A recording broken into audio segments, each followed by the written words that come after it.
Alright, the date is the 16th of March 2017. I don't know necessarily if I'm going to post this or not. This might be something from my book.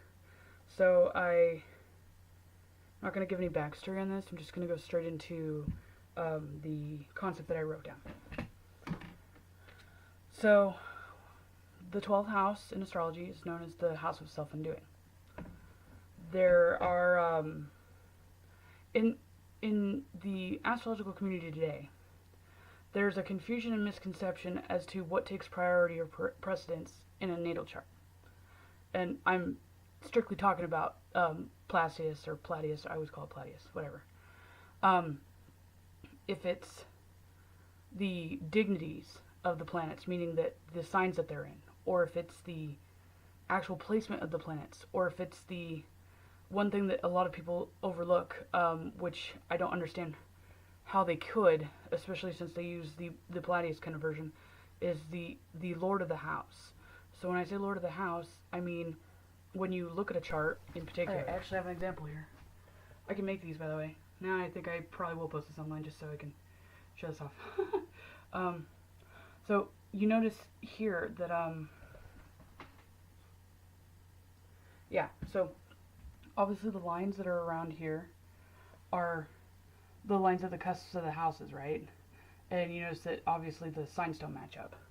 So in theory, for this particular individual, the Lord of the 12th house would be Scorpio, because Scorpio is the planet or the sign that is lining up with the cusp of the house. That's how you start it.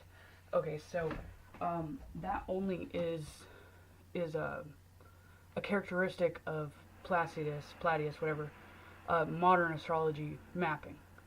And that's actually the key that goes into understanding the dynamics of the individual as opposed to the life that it lives.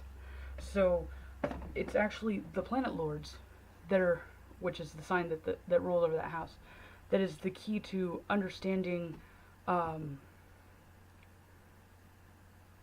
basically understanding how to approach challenges and issues with that person in particular. So the self-undoing house would obviously have something to do with the self sabotaging themselves, correct? Okay. So we're going to be using the example of if Taurus were to be the ruler of that house in particular. So when you acknowledge that the 12th house lord is Taurus. Taurus is associated with Venus. Venus is associated with not just Taurus, but Libra. So in this particular example, it would influence the house that that Libra is also the ruler of, because they share responsibility. So the planets that are in the 12th house for this is Jupiter. Jupiter, the origin of it being associated as a benefic, is essentially that it's supposed to manifest abundance or excess. So it's not in the context of it being good or bad. It just gives plentiful manifestations of whatever the influence is. So this is the self-undoing.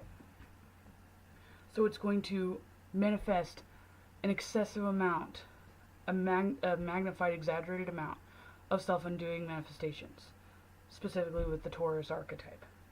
So the polarity of the self-undoing, because the polarity is always going to be something that you need to explore for the origin of a problem, either physiological, psychological, or spiritual. So we're taking the origin of disease by like Socrates and Hippocrates to a whole other level beyond the physiological.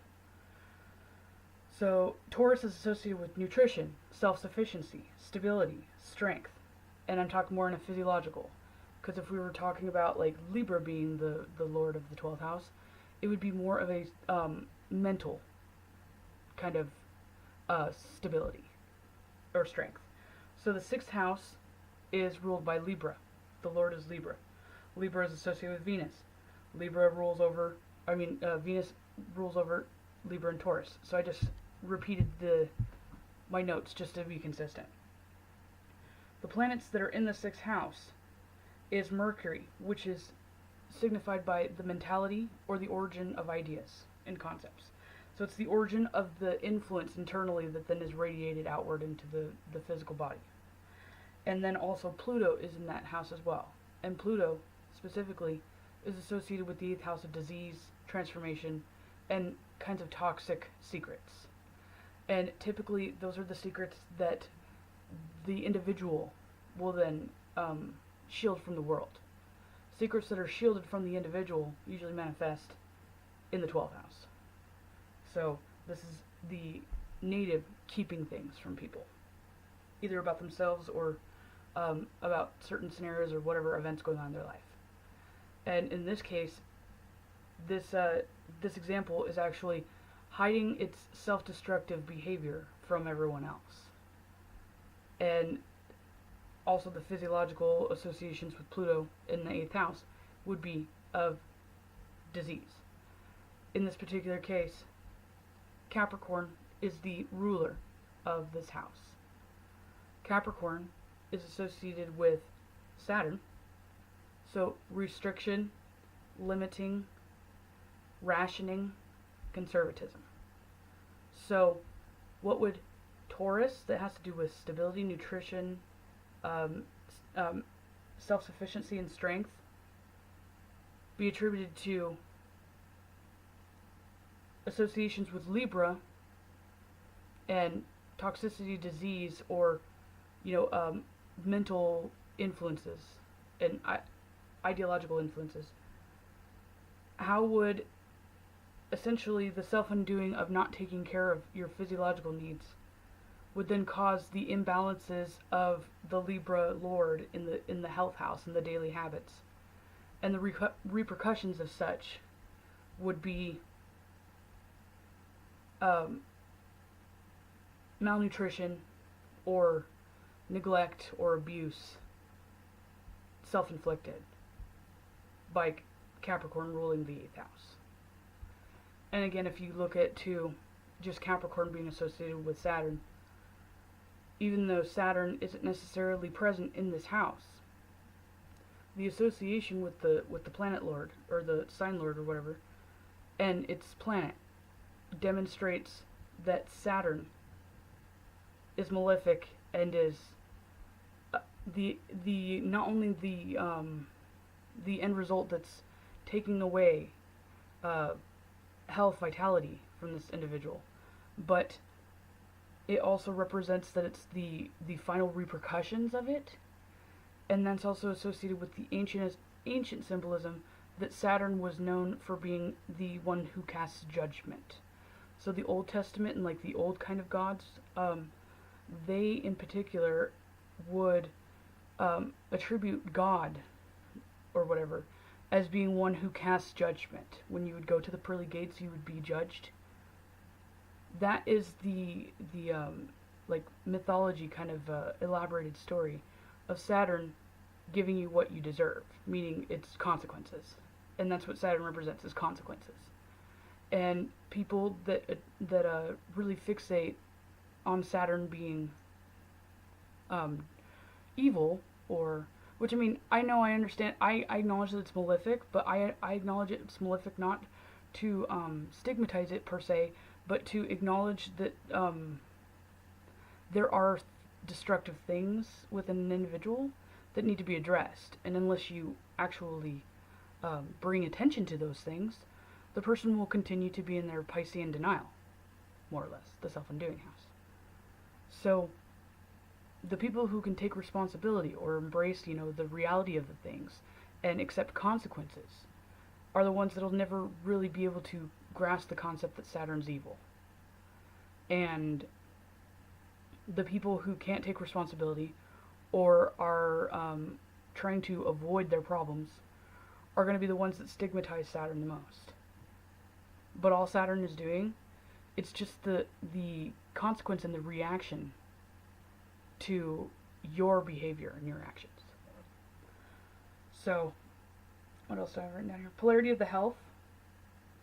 So, obviously, the 6th house is associated, or the polarity of the 12th house is health, daily habits, behavior, and the polarity of that is the self-undoing or deterioration of the self. And, yeah, so I was just giving that concept of the polarity with the 12th house and the 6th house, and mainly just self-sabotage, and how the origin of some disease and some neglect and some issues, whether they be physiological, mental, or spiritual, actually are in the hands, more or less, of the native in question most of the time. In this particular example, when you're analyzing the dynamic from the 12th house, the self-undoing, the key word is self, undoing, self. The self is responsible for the undoing that happens.